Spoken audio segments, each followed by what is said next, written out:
네. 오늘은 왜 맥주절을 지켜야 하는가라는 제목으로 함께 은혜를 나누고자 합니다. 오늘 우리들은 6월의 마지막 주 예배를 드리고 있습니다. 2019년도 벌써 이제 반년이 지났고 이제 다음 주일은 이제 맥주절입니다. 성경을 보면 하나님께서 이스라엘 백성들에게 꼭 지켜야 한다라고 명령하신 3대 절기가 있는데 그 중에 하나가 바로 이 맥주절입니다. 이 맥주절은 하나의 중간에서 지난 반년 동안 함께 하신 하나님의 은혜에 감사를 드리고 또 나머지 반년 동안에도 하나님의 은혜와 축복을 기원하는 의미로 드리는 그러한 절기입니다. 하나님께서는 이스라엘 백성들이 절기를 지키는 것을 매우 중요하게 여기셨던 것을 보게 됩니다. 왜냐하면 이 절기를 지킨다라는 것은 여호와 하나님에 대한 신앙의 척도이자 놀라운 축복의 비밀이 담겨 있기 때문입니다. 호세아서를 보면요, 하나님께서 내 백성이 지식이 없으므로 망한다라고 탄식하시는 장면을 볼 수가 있습니다. 하나님은 우리를 사랑하시고 복을 주시려고 말씀을 주시려는데 사람들은 그 말씀을 알지 못하고 또 그 말씀을 들어도 무시하기 때문에 하나님이 주시려는 복을 온전하게 받을 수가 없는 것입니다. 성경에 보면 이렇게 하면 복을 받는다, 하나님께서 명시적으로 축복을 약속하신 부분들이 있어요. 근데 그러한 중에 하나가 바로 오늘 우리가 살펴볼 맥주절에 관한 규정인 겁니다. 그래서 저는 이번 한 주간을 우리가 다음 주에 드리는 그 맥주 감사주의를 준비하는 한 주간으로 삼았으면 좋겠다라고 생각이 듭니다. 바울도 고린도 교회에 편지를 보낼 때 연보를 미리 준비하게 합니다. 그러면서 이렇게 준비해야 참 연보답고 억지가 아니라라는 말을 하고 있죠. 그래서 오늘 우리들은 이 말씀을 통해서 이 맥주절에 담긴 이 축복의 비밀을 깨닫고 하나님께서 약속하신 모든 복을 받는 축복의 주인공들 되시기를 주님의 이름으로 축원합니다. 자, 그러면 우리는 먼저 우리가 왜 이 맥주절을 지켜야 하는지를 한편 살펴보도록 하겠습니다. 우리가 이 맥주절을 지켜야 되는 이유는 첫째로는 이것이 하나님의 명령이기 때문입니다. 오늘 본문에는 하나님께서 이스라엘 백성들에게 매번 3번 절기를 지키라라고 하시죠. 오늘 보면 14절을 보시면 너는 매년 3번 내게 절기를 지킬지니라 라고 하십니다. 이 3번의 절기가 바로 유월절과 맥주절 그리고 수장절입니다. 그리고 이 절기를 지킨다라고 할 때 지킨다란 말의 문법적 의미를 보면 이번 한 번만 지키고 마는 것이 아니라 이것은 앞으로도 계속해서 지켜야 한다라는 그런 뜻을 가지고 있습니다. 그래서 이 맥주절의 규례를 기록하고 있는 레위기 23장에도 보면요, 이렇게 말씀하세요. 레위기 23장 14절 보시면 너희는 너희 하나님께 예물을 가져오는 그날까지 떡이든지 볶은 곡식이든지 생이삭이든지 먹지 말지니 이는 너희가 거주하는 각처에서 대대로 지킬 영원한 규례니라 라고 말씀합니다. 바로 이 유월절, 이 맥주절 규례가 대대로 지킬 영원한 규례다라고 말씀하세요.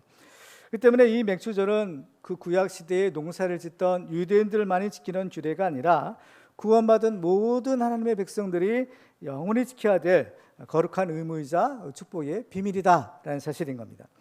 오늘날 우리 한국교회에서는 유월절은 부활절로, 또 맥주절은 맥주감사절로, 또 그리고 수장절은 추수감사절로 이렇게 지키고 있는 것을 보게 됩니다. 비록 구약시대와 그 이름과 형식은 약간 다를지라도 그 의미와 중요성은 여전히 살아있는 것입니다. 그러면 왜 하나님께서는 우리에게 이러한 절기를 지키라라고 명령하시는 것일까요? 궁극적인 목적은 바로 우리의 유익을 위함인 것입니다. 우리는 오늘 본문의 절기를 포함한 모든 하나님의 말씀은 궁극적으로 우리의 유익을 위한 것이다 라는 사실을 알아야 됩니다. 하나님은 우리를 가장 잘 아시고 또 우리를 사랑하시기 때문에 바로 우리에게 복을 주기를 원하시는 분이신 거예요. 근데 우리가 복을 받으려면 하나님이 정하신 축복의 법칙이 있다라는 것입니다. 그 축복의 법칙을 따를 때 우리가 비로소 하나님이 약속하신 복을 받을 수가 있는 것입니다. 그 때문에 우리는 절기를 지킬 때 억지로나 형식적으로가 아니라 정말 하나님이 약속하신 축복을 기대하면서 믿음으로 이 절기를 지켜야 되는 겁니다.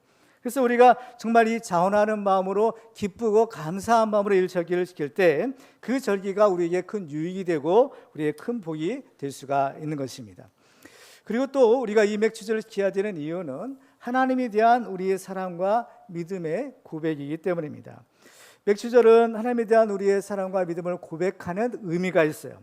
그래서 신명기 26장에 보면 맥주절을 지킬 때 이렇게 지켜야 된다라고 말씀합니다. 자, 신명기 26장 16절을 같이 읽어볼까요? 시작.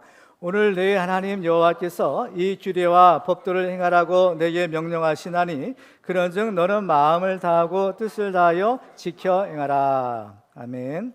너는 마음을 다하고 뜻을 다하여 지켜 행하라는 것입니다. 이 표현은 예수님께서 우리가 하나님을 어떻게 사랑해야 되는가라는 것을 가르쳐 주실 때 쓰신 표현이죠. 마태복음 22장 37절에 보면 예수께서 이르시되 내 마음을 다하고 목숨을 다하고 뜻을 다하여 주 너희 하나님을 사랑하라 하셨으니 이것이 크고 첫째 되는 계명이요 라고 말씀하십니다. 그러니까 우리들도 이 절기를 지킬 때 우리의 마음을 다하고 목숨을 다하고 뜻을 다하여 하나님을 사랑하는 마음으로 이 절기를 지켜야 되는 것입니다. 그래서 이 맥주절을 지킬 때는요, 하나님께 드릴 예물이 있는데 그 예물은 가장 좋은 것이 돼야 되는 겁니다. 오늘 19절에 보면 네 토지에서 처음 거둔 열매에 가장 좋은 것을 가져다가 너희 하나님 여호와의 전에 드릴지니라 라고 했어요. 그렇죠? 왜 가장 좋은 것을 드려야 될까요? 우리가 하나님을 사랑하기 때문에, 우리 하나님을 믿기 때문에, 그 사랑과 그 믿음의 표현이 예물로 나타나는 것이기 때문인 것입니다. 사랑하는 사람에 대한 우리의 마음이 드러나고 또 표현되어야만 그것이 진정한 사랑인 것을 우리가 알 수 있듯이 하나님에 대한 우리의 사랑과 믿음도 이게 고백되고 나타나야 되는 것입니다. 그래서 사람이 마음으로 믿어 의이르고 입으로 시인하여 구원에 이른다라는 말씀처럼 이번 맥주절을 통해서 하나님에 대한 우리의 사랑과 믿음을 고백하는 우리 모두가 되시기를 주님의 이름으로 축원합니다. 세 번째로 우리가 맥주절을 지켜야 되는 이유는 하나님이 주신 축복에 대해서 감사해야 하기 때문입니다. 맥주절이라는 것은 이 절기는 기본적으로 이런 축제의 의미가 있어요. 그래서 하나님이 주신 은혜에 대해서 감사하는 절기인 겁니다. 그래서 모세가 이스라엘 자손들에게 맥주절을 지킬 때 이렇게 하라라고 가르쳐주는 장면이 신명기 26장에 있습니다. 거기에 보면요, 이렇게 말씀하죠. 네 하나님 여호와께서 내게 주신 땅에서 그 토지의 모든 소상의 만물을 거둔 후에 그것을 가져다가 광주리에 담고 네 하나님 여호와께서 그 이름을 두시려고 택하신 곳으로 그것을 가지고 가서 그때 지상에 나아가 그에게 이르기를 내가 오늘 당신의 하나님 여호와께 아뢰나이다. 내가 여호와께서 우리에게 주시겠다고 우리 조상들에게 맹세하신 땅에 이르렀나이다 할 것이요 라고 말합니다. 자, 여기서 보면 하나님께서 우리 조상들에게 주시겠다 맹세하신 땅이 있다는 겁니다. 바로 그 땅이 젖과 끓는 가나안 땅인데, 그렇죠? 하나님께서 아브라함에게 너와 내 후손에게 이 땅을 주리라 약속하시죠. 근데 그래서 그 땅을 하나님께서 결국 그 약속을 이루시고 그 땅을 가나안 땅을 이스라엘 백성들에게 주신 겁니다. 그래서 이스라엘 백성들이 그 가나안 땅에 들어가서 거기서 농사짓고 거기서 얻은 소출에 소산물의 처음 익은 열매로 이 맥주절을 지키라라는 거예요. 그렇죠? 그러니까 하나님이 이미 우리에게 주신 축복이 있는 겁니다. 이 축복은 하나님께서 약속하신 축복을 이루신 것들인 거죠. 그렇죠? 하나님께서 아브라함에게 약속하신 것을 이루신 것처럼 하나님께서 우리에게 약속한 축복들이 열매 맺고 이루어지는 것이죠. 그런데 이 축복이 진짜 우리 것이 되기 위해서는 반드시 그 하나님의 은혜에 대한 감사가 있어야 된다는 겁니다. 그래서 우리의 마음에 하나님에 대한 감사, 그죠? 이 마땅히 하나님께 드릴 감사가 자리 잡고 있어야 되는 거예요. 감사가 충만해야 되는 거예요. 그런데 만약에 우리 마음에 그 감사가 있어야 될 자리에 감사가 없게 되면 불평과 원망이 그 자리를 대신하는 겁니다. 그렇게 되면 이미 주신 그 은혜마저도 빼앗기게 되는 그러한 결과를 가져온다는 것입니다. 하나님의 은혜가 진정으로 은혜가 되고 또 앞으로도 우리가 더 큰 축복을 받기 위해서는 이미 주신 그 은혜에 대한 감사가 반드시 있어야만 하는 것입니다. 그래서 하나님께서는 이스라엘 백성들에게 바로 이 감사의 절기를 지키라라고 명령하시는 겁니다. 그리고 또 우리가 맥주절을 지켜야 되는 이유는 하나님께서 우리를 구원해 주셨기 때문인 것입니다. 이 맥주절은 이스라엘 백성들이 이제 가나안 땅에 들어가서 거기서 얻은 첫 열매로 드리는 절기라고 했어요.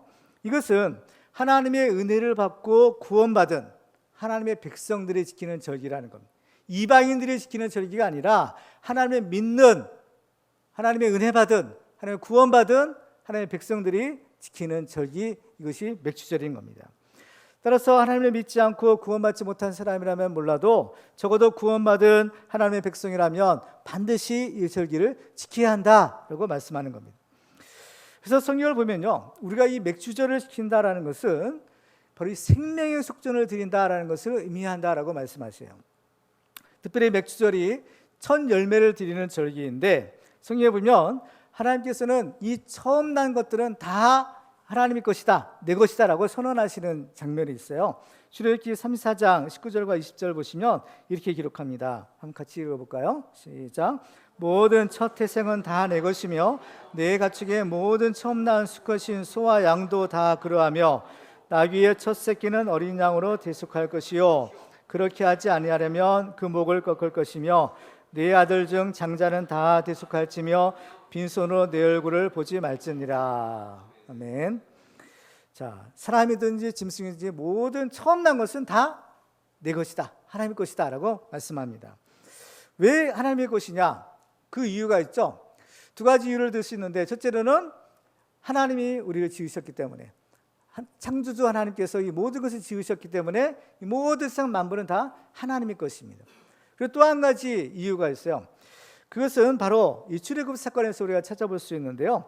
하나님께서 애굽에 이제 10가지 재앙을 내리실 때 10번째 재앙이 바로 장자의 죽음의 재앙이었습니다. 그런데 양의 피를 문지방에 바른 이스라엘 백성들은 죽지 않았죠. 이스라엘 백성들의 장자들은 죽지 않고 거기서 다 구원받고 살아나게 되는 것입니다. 그런데 이 첫 열매를 드린다라는 것은, 그래서 이 하나님의 은혜로 구원받은 자가 자기의 생명의 속전을 드린다라는 의미가 있는 것이에요. 맥추절이 첫 열매 드리는 거잖아요. 근데 이 첫 열매가 바로 이스라엘의 사람으로 치면 장자들인 겁니다. 죽어야 될 장자가 죽지 않은 거예요.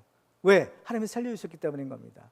그 때문에 그 첫 장자들은 다 하나님의 것이다, 내 것이다 라고 선언하시는 겁니다.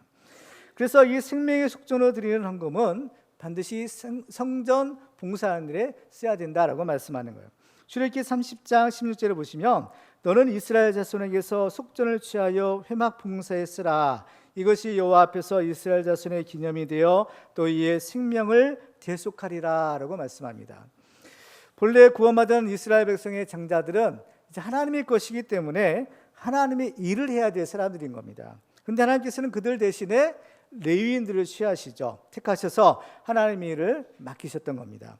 그래서 이제 레위인들은 가나안 땅에 들어갔을 때도 땅을 기업으로 받는 것이 아니라 하나님께서 내가 너희의 기업이 되어주겠다라고 하시는 거예요. 이게 무슨 뜻인가 하면, 이스라엘 백성들이 이제 땅을 분배받고 거기서 농사짓고 그 소산물로 11조를 드리고 이제 절기헌금을 드려요. 그러면 그 헌물을 어때요?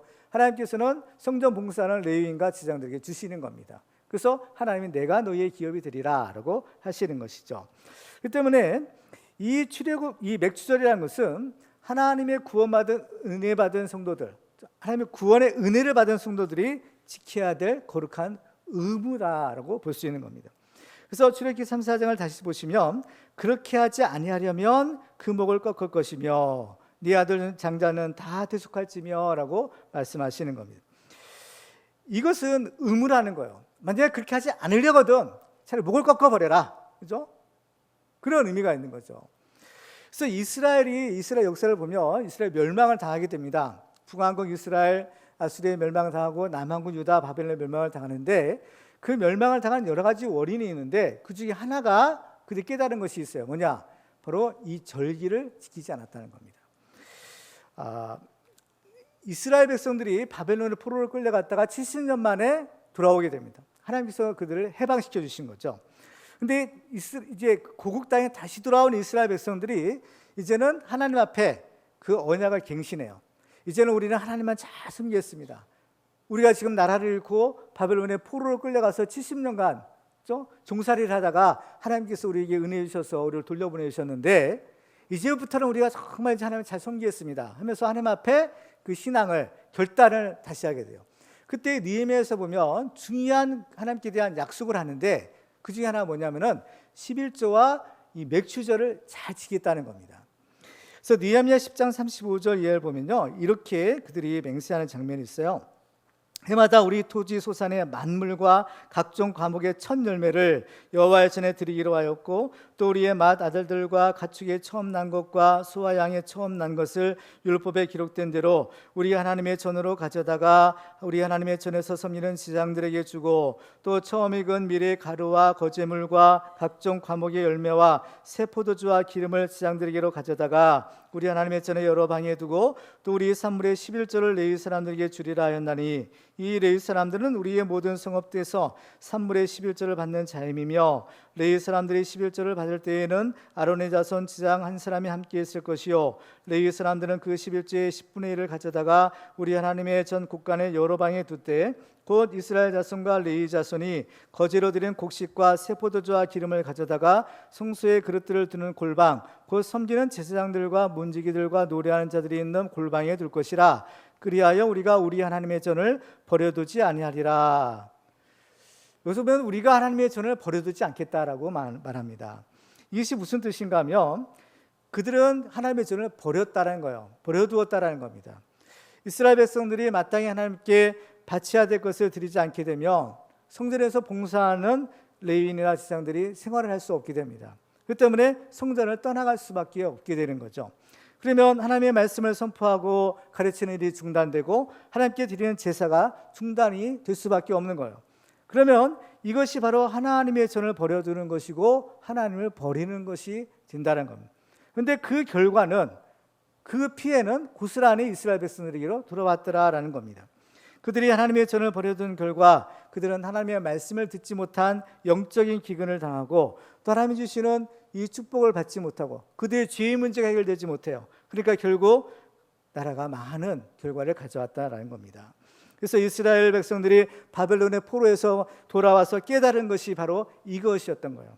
그래서 이 맥주절을 지킨다라는 것은 구원받은 성도들이 반드시 지켜야 될 거룩한 의무다라는 것입니다. 그래서 그들은 온전한 11조와 첫 열매의 절기인 이 맥주절을 반드시 지키겠습니다. 하나님 앞에 다시 약속하는 겁니다.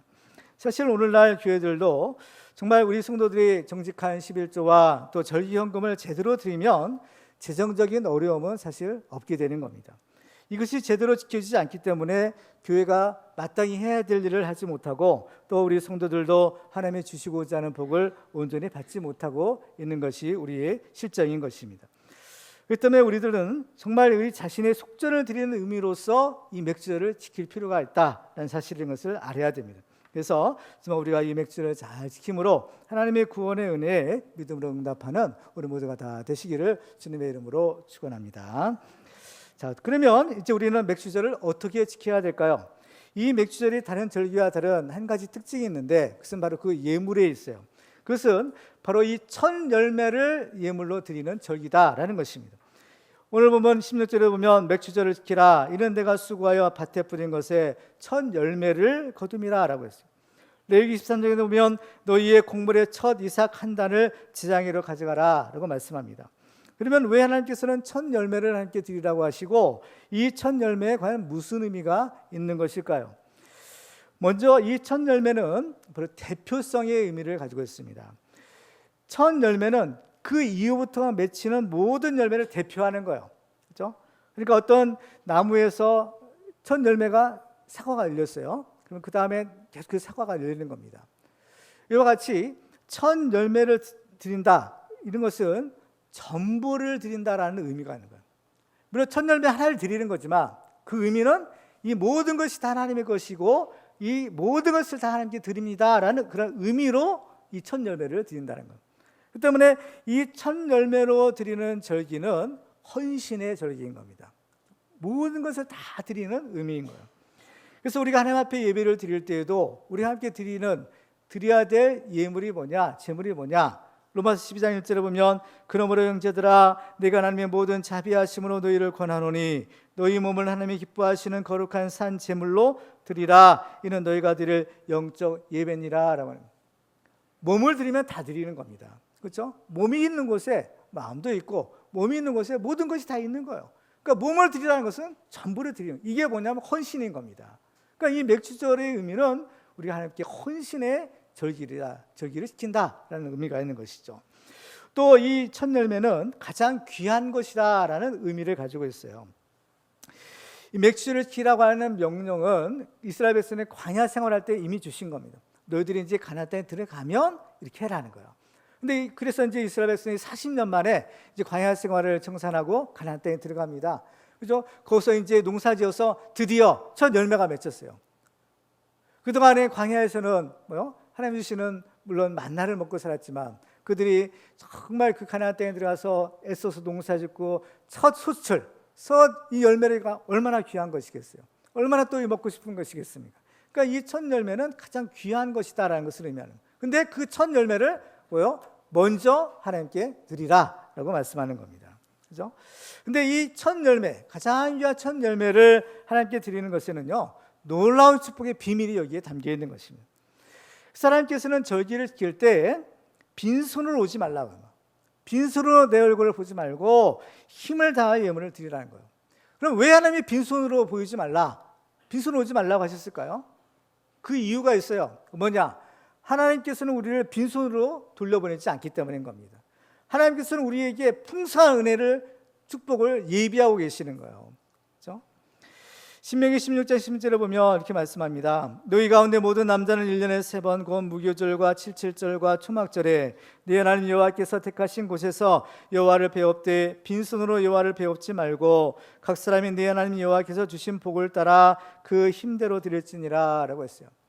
여기 전제 조건이 있어요. 뭐냐? 이미 주신 복이 있다는 겁니다. 하나님께서 주신 복을 따라, 이미 주신 복이 있는 거죠. 그 복을 따라 힘대로 드리라는 겁니다. 하나님께 드리는 것은 내가 쓰고 남은 것을 드리는 것이 아니라 내가 써야 되고 또 필요한 것이지만 그것을 먼저 하나님께 드리는 겁니다. 11주도 그렇잖아요. 11주도 먼저 떼어놓고 나머지를 쓰는 겁니다. 우리가 하나님께 예물을 드릴 때는요, 중요한 원리가 있어요. 그 뭐냐? 먼저인 거예요. 항상 먼저인 겁니다. 먼저 드려야 되는 거예요. 그래서 이게 이렇게 하나님께 예물을 드릴 때 어느 정도는 힘을 다해서 거룩한 부담이 될 정도로 드리는 것이 좋다라는 겁니다. 그래서 이러한 예물이 하나님의 마음을 감동시키고 또 하나님께서도 우리에게 복을 주시는 것. 그래서 우리가 힘써 예물을 드리면요, 하나님도 힘써 축복을 주시는 겁니다. 하나님은 행한 대로 갚으신다고 하셨어요. 우리 마음의 중심을 보시는 하나님인 겁니다. 그러니까 우리도 힘써 예물을 준비할 때 하나님도 힘써서 우리에게 복을 주신다는 사실인 겁니다. 이런 의미에서 성경에 보면 이 아브라함도 가장 귀한 첫 열매를 하나님께 드리는 사람이에요. 물론 이 맥주절의 규정은 아브라함보다 그 후에 주어진 것이지만 사실 이 아브라함도 하나님께 드릴 때에는 맥주절의 정신을 따른 겁니다. 그렇죠? 가장 귀한 것, 가장 귀한 것. 아브라함에게서 가장 귀한 것이 뭐겠어요? 100세에 얻은 그 사랑하는 아들 독자 이삭. 하나님께서 요구하시는 그 예물, 그렇죠? 하나님께 드리라는 겁니다. 아브라함이 딱 믿음으로 드리잖아요. 제일 귀한 건 자기 생명보다 더 귀한 것을 드리는 겁니다. 그렇죠? 기가 막힌 일이죠. 어때요? 하나님 그것을 기뻐하시는 거죠. 창세기 22장에 보면 이르시되 여호와께서 이르시기를 내가 나를 가리켜 맹세하노니 내가 이와 같이 하여 네 아들 내 독자도 아끼지 아니하였은즉 내가 네게 큰 복을 주고 네 씨가 크게 번성하여 하늘의 별과 같고 바닷가의 모래와 같게 하리니 네 씨가 그 대적의 승문을 차지하리라. 또 네 씨로 말미암아 천하 만민의 복을 받으리니 이는 내가 나의 말을 준행하였음이니라 하셨다 하니라. 그렇죠? 그 때문에 우리가 이 가장 귀한 첫 열매를 함께 드린다. 이것은 하나님으로부터 가장 귀한 축복을 받는 비결이라는 거예요. 이것이 하나님의 약속이라는 겁니다. 그렇죠? 하나님의 가장 귀한 축복을 받고 싶으면 하나님도 말씀하시는 겁니다. 첫 열매 드리라는 겁니다. 첫 열매 드리라. 그렇기 때문에 이 첫 열매의 진정한 의미는 뭐냐? 바로 예수님이신 겁니다. 하나님은 우리에게 모든 축복을 주시는데 그 축복의 증거가 뭐냐? 하나님께서 우리에게 예수 그리스도를 보내주신 거예요. 예수님은 하나님의 가장 소중한 독자인 겁니다. 독생자예요. 그래서 하나님의 첫 열매는 예수 그리스도이신 겁니다. 그 때문에 예수를 믿는 우리들은요, 이미 하나님이 주신 첫 열매 축복을 받은 사람들이 된 것입니다. 그래서 이 첫 열매 축복을 받고 구원받은 우리들은 이제 마땅히 하나님께 이 첫 열매 예물을 드릴 수 있다라는 거죠. 이미 하나님께서 먼저 우리에게 첫 열매를 주셨고 이 은혜를 우리가 받았기에 우리들도 이제 마땅히 첫 열매로 하나님께 이 절기를 지키는 것입니다. 그래서 우리들도 이 가장 귀한 이 첫 열매를 드리는 이 맥주절을 통해서 하나님께 대한 우리의 헌신을 새롭게 하고 또 하나님께서 주시는 놀라운 이 축복의 주인공 되시기를 주님의 이름으로 축원합니다. 그러면 자, 이렇게 우리가 맥주절을 하나님의 말씀대로 첫 열매로 지킬 때 하나님께서 우리에게 어떤 복을 주실까? 하나님의 약속하신 복이 있더라는 겁니다. 첫 번째로는 질병과 재앙을 없애주시는 복을 주셔요. 자, 출애굽기 30장 12절 보시면 이렇게 말씀합니다. 같이 한번 읽어볼까요? 시작. 내가 이스라엘 자손의 수요를 조사할 때 조사받은 각 사람은 그들을 계수할 때 자기 생명의 속전을 여호와께 드릴지니 이는 그것을 계수할 때 그들 중에 질병이 없게 하려 함이라. 아멘. 자, 이 맥주절의 예물 첫 열매는 생명의 속전을 드린다라는 의미가 있었다고 했죠. 이 생명의 속전을 드릴 때 그들 중에 질병이 없게 하려는 거예요. 질병을 없애주겠다는 거예요. 그 다음에 또 질병뿐만 아니라 재앙을 없애주겠다라고 약속하세요. 민수기서 8장 10절에 보면 이스라엘 자손 중에 처음 태어난 것은 사람이든지 짐승이든지 다 내게 속하였음은 내가 애굽 땅에서 모든 처음 태어난 자를 치던 날에 그들을 내게 구별하였습니다. 이러므로 내가 이스라엘 자손 중 모든 처음 태어난 자 대신 레위인을 취하였느니라. 내가 이스라엘 자손 중에서 레위인을 취하여 그들을 아론과 그의 아들들에게 주어 그들로 회막에서 이스라엘 자손을 대신하여 봉사하게 하며 또 이스라엘 자손을 위하여 속죄하게 하였나니 이는 이스라엘 자손이 성소에 가까이 할 때 그들 중에 재앙이 없게 하려 하였음이니라 라고 말씀합니다. 그렇죠? 이 재앙도 하나님께서 제해 주시겠다, 막아 주시겠다라고 말씀하는 거예요. 그 때문에 이 맥추절을 지킴으로 레위인과 지장들이 생활에 근심 없이 하나님을 섬기도록 하는 것이 이스라엘 백성 중에 질병과 재앙을 없게 하는 중요한 비결이었다 하는 사실을 알 수 있는 겁니다. 이것은 구약 시대뿐만 아니라 이 신약 시대에도 계속해서 내려오는 축복의 원리예요. 야고보서 5장 14절에 보면 너희 중에 병든 자가 있느냐 그는 교회 장로들을 청할 것이요 그들은 주의 이름으로 기름을 바르며 그를 위하여 기도할지니라. 믿음의 기도는 병든 자를 구원하리니 주께서 그를 일으키시리라. 혹시 죄를 범하였을지라도 사하심을 받으리라 라고 말씀하는 겁니다. 그렇죠. 그러니까 이 우리 맥추절의 이 절기는 감사의 절기인 겁니다. 하나님 은혜에서 감사하며 드리는 절기죠. 그러니까 우리가 감사할 때 하나님이 약속하신 축복들이 참 많이 있는 거죠. 우리가 하나님의 뜻대로 살아간다는 것이 무엇입니까? 그렇죠? 항상 기뻐하라, 쉬지 말고 기도하라, 범사에 감사하라. 이는 그리스도 예수 안에서 너희를 향한 하나님의 뜻이라고 했어요. 하나님의 뜻대로 사는 사람들에게는 하나님께서 놀라운 이 축복을 주신다라는 겁니다. 그렇죠? 1998년도에 미국 듀크 대학의 의사인 헤럴드 퀘니와 데이비드 라슨이라는 두 의사가 이 실험 결과를 발표했는데 매일 감사하며 사는 사람들은 그렇지 않은 사람들보다 무려 평균 7년을 더 오래 산다고 합니다. 평균 7년이니까 훨씬 더 오래 살 수 있는 거죠. 그리고 또 존 헨리라는 박사는 감사는 최고의 항암제요, 해독제요, 방부제다라는 말 했대요. 최고의 항암제가 바로 이 감사하는 데 있다는 거예요. 그러니까 이 감사는 모든 질병을 이기는 힘이 여기서 생긴다라는 것입니다. 그래서 잠언 10장에 보면 마음의 즐거움은 양약이라도 심령의 근심은 뼈를 마르게 한다는 겁니다. 그렇죠? 그렇기 때문에 우리가 이 항상 하나님의 이 뜻대로 감사하며 살아가는 것은 또 우리의 일상에서도 육신의 또 영혼의 건강을 유지하면서 살아가는 중요한 비결이요 축복이다 하는 사실을 알게 됩니다. 또 하나님이 약속하신 축복은 기업을 지켜주시는 축복이다라는 사실인 겁니다. 하나님이 우리에게 주시는 축복의 기업들이 있어요. 이 기업은 무엇일까? 우리의 가정, 또 우리의 자녀들, 또 우리의 산업, 직장, 또 우리 교회와 나라 뭐 이런 것들을 다 하나님이 주시는 기업이라고 볼 수 있는 겁니다. 그런데 이러한 기업을요, 하나님은 우리의 기업을 주시는, 복을 주시는 분인데 이 기업을 빼앗으려는 자가 있어요. 허무는 것 자가 있어요. 이게 뭐냐? 마귀인 겁니다. 마귀는 도둑질하고 죽이고 멸망시키는 자예요. 하나님이 주신 기업을 헐어버리는 자인 겁니다. 그런데 우리가 이 기업을 지켜야 돼요. 근데 우리가 무엇으로 이 마귀로부터 이 우리의 기업을 지키느냐? 우리 힘으로 할 수 없는 겁니다. 이건 오직 하나님이 지켜주셔야 되는 거예요. 하나님이 불담되어 지켜주셔야만 악한 것들로부터 우리의 기업을 온전하게 지킬 수 있고 우리의 자녀를 지킬 수 있는 것입니다. 그런데 하나님께서는 이 맥추절을 잘 지킬 때 우리의 기업을 지켜주시겠다, 보장하겠다라고 하시는 거예요. 자, 출애굽기 34장 24절을 같이 읽겠습니다. 시작. 내가 이방 나라들을 내 앞에서 쫓아내고 내 지경을 넓히리니 내가 매년 3번씩 여호와 내 하나님을 배우려고 올 때에 아무도 내 땅을 탐내지 못하리라. 아멘. 자, 아무도 내 땅을 탐내지 못하고 이방 나라를 내 앞에서 쫓아내주겠다는 거예요. 나라를 지켜주시겠다는 거죠. 언제요? 내가 매년 3번씩 하나님을 배우려고 올 때 3번씩 배운다. 이게 뭐예요? 3번의 절기를 지킨다는 뜻. 이 자리를 온전히 지킬 때 하나님도 너의 기업을 지켜주시겠다, 너의 생명을 지켜주시겠다라고 약속하시는 겁니다. 그 때문에 이 맥주절에 이 절기를 지킨다라는 것은 하나님이 우리에게 주신 축복, 그것을요 일종의 도장 찍는 거예요. 내 것으로 도장 찍는 겁니다. 그래서 하나님이 주신 축복이 새어나가지 않고 날아가지 않고 온전한 나의 것이 될 수 있도록, 또 우리 후손들에게 물려줄 수 있도록 바로 도장을 찍는 행위, 그것이 맥주절을 지키는 행위다라는 것입니다. 세 번째로 하나님이 주시는 축복은 차고 넘치는 풍성한 축복입니다. 하나님은 맥주절을 지키는 자에게 풍성한 축복을 약속하시죠. 자, 잠언 3장 9절과 10절 같이 읽습니다. 시작.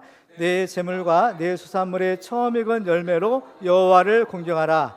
그리하면 내 창고가 가득히 차고 내 포도즙 틀에 새 포도즙이 넘치리라. 아멘. 자, 9절에 보면 내 재물과 내 수산물의 처음 익은 열매로 여호와를 공경하라. 처음 익은 열매로 공경하는 것, 맥주절을 지키는 거죠. 그죠? 맥주절을 지키는 겁니다. 이 맥주절을 지킬 때에 10절에 보시면 내 재물과 그리하면 내 창고가 가득히 차고 내 포도즙 틀에 새 포도즙이 넘치다는 거예요. 이게 뭐냐? 가을의 추수의 축복. 이게 바로 이 수장절의 축복인 겁니다. 이 맥주절은 보리 농사, 밀 농사를 짓고 그 첫 열매로 드리는 절기예요. 곡식으로 드리는 절기죠. 근데 이제 이스라엘의 가을에는 과일들을 수확했다는 겁니다. 그러니까 봄에, 그러니까 맥주절에는 그 곡식으로 수확해서 감사드리고, 가을에는 그런 과일이나 이런 열매를 거두어서 이것으로 하나님께 감사드리는, 이것이 수장절, 추수감사절입니다. 그런데 이 맥주절 절기를 잘 지킬 때, 그죠? 그럴 때 가을에 추수감사절에 이 풍성한 축복을 하나님이 약속하시더라라는 것입니다. 그렇죠? 이와 같이 하나님께서 우리에게 주시는 복은요, 그야말로 차고 넘치는 축복인 겁니다. 하나님은 우리에게 복을 주시되 시시하게 찔끔찔끔 주시는 분이 아니에요. 일단 하나님께 축복의 물고가 탁 터지면 감당할 수가 없게 주시는 겁니다. 감당할 수 없는 어마어마한 축복을 우리에게 부어주시는 거예요. 우리가 이 축복을 받아야 되는 겁니다. 이것은 하나님이 주셔야 되는 겁니다. 하나님이 하나님의 문을 열어주시고 이 축복의 물꼬를 열어주셔야 되는 겁니다. 그럴 때 우리는 하나님의 복을 받는 축복의 증언이 될 수 있는 겁니다. 그리고 또 하나님께서는 우리의 이러한 물질적인 축복뿐만 아니라 또 건강의 축복뿐만 아니라 영적인 축복을 주시는 겁니다. 뭐냐? 성령 충만한 축복을 주신다라는 겁니다. 자, 이 맥주절을 잘 지킬 때 이 성령 충만한 복을 받을 수가 있는데요. 우리가 신앙생활할 때 이 비결이 뭐냐? 성령 충만 받는 거죠. 그렇죠? 성령 충만해야 우리가 믿음 생활할 수 있고, 성령 충만해야 하나님의 일도 할 수 있고, 이 성령 충만이 모든 이 축복의 비밀이요, 신앙생활을 잘할 수 있는 비밀입니다. 그런데 이 성령께서 언제 강림하시느냐? 사도행전 2장에 보면 언제 오셨다고 했어요? 오순절 날이죠. 오순절 마가의 다락방에서 지자리에 모여서 기도할 때 성령이 강림하시는 거예요. 근데 이 보면요, 이 오순절이 무슨 절기냐? 오순절은요, 이 맥주절의 또 다른 이름이 오순절인 겁니다. 이 맥주절에 여러 가지 이름이 있어요. 맥주절은 오순절이라는 이름도 있고 77절이라는 이름도 가지고 있는데 다 같은 거예요. 왜냐하면은 이 오순절이라는 말은 어디서 생긴 거 아니면, 자, 이스라엘 3대 절기가 있다고 했죠. 제일 먼저 지키는 절기가 6월절이에요. 6월절. 이게 이스라엘의 새 연인 겁니다. 정초예요. 6월절을 지키고 나서 7주를 지나요. 그러면 77은 49일이 지나죠.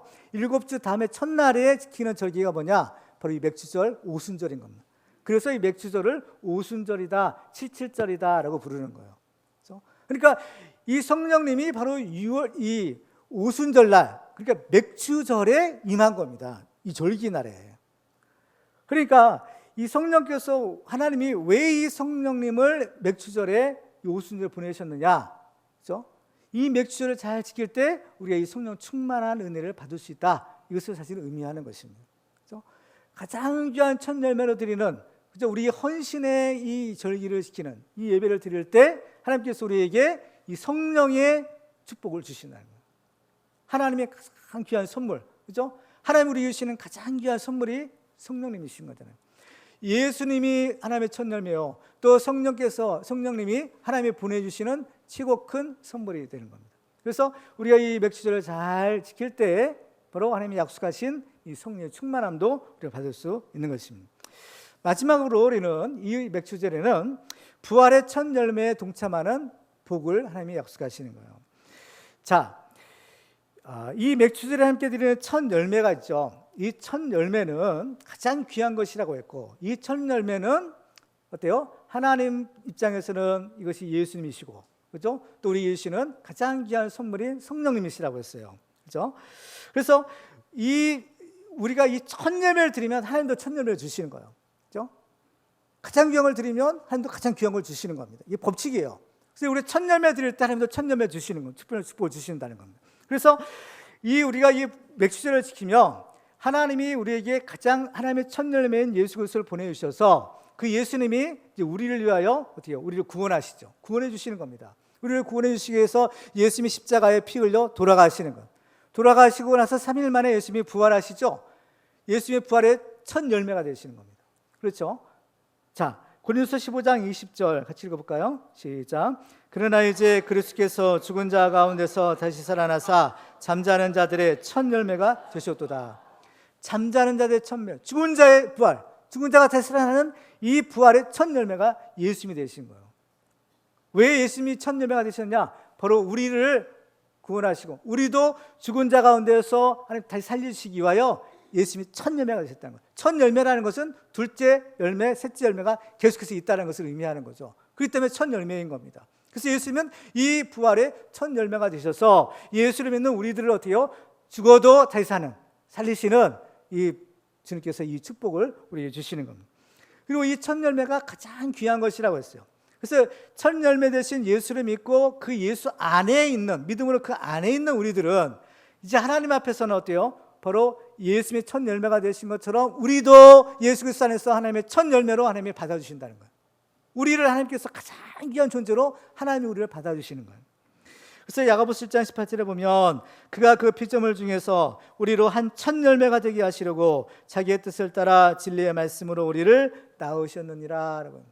그렇죠? 우리로 한 첫 열매가 되게 하시려고. 첫 열매는 본래 예수님인 겁니다. 근데 그 예수 안에 있는 자가 되게 하려고 하나님의 가장 귀한 하나님의 소유된 백성 삼으시려고 우리를 구원하셨다라는 사실인 거죠. 그렇기 때문에 이 맥주절을 지키는 제일 중요한 의미가 있어요. 왜 우리가 맥주절을 지켜야 되는가? 왜 하나님께서 구약시대부터 맥주절을 지켜야 되느냐? 왜? 맥주절의 주인공이 누구예요? 예수님이시기 때문에, 첫 열매 되시는 예수님이기 때문에 첫 열매를 드리는 맥주절이 중요하다라는 겁니다. 이게 구약과 신약이 다 이게 연결이 되어 있는 거예요. 하나님께서는 그 예수 그리스도의 축복을 우리에게 주시려고 첫 열매로 드리는 이 맥주절을 지키라라고 하시는 겁니다. 사도 바울이 예수 그리스도의 부활에 동참할 수 있는 소망에 대해서 이런 고백을 하죠. 빌립보서 3장에 보면 내가 그리스도와 그 부활의 권능과 그 고난의 참여함을 알고자 하여 그의 죽으심을 본받아 어떻게 해서든지 죽은 자 가운데 부활에 이르려 하나니. 어떻게든지 죽은 자 가운데 부활에 이르려 하나니. 죽은 자가 어떻게 살아날 수 있어요? 사람이 할 수 있겠습니까? 불가능한 일이에요. 오직 예수 그리스도를 믿음으로서만이 하나님의 약속하신 이 부활에 동참하는, 이 예수 그리스도의 부활의 첫 열매에 동참하는 이 은혜와 복을 받을 수 있는 것입니다. 그렇기 때문에 우리가 이 맥주절의 의미를 알게 되면 하나님이 왜 이 맥주를 지키려고 하셨는가?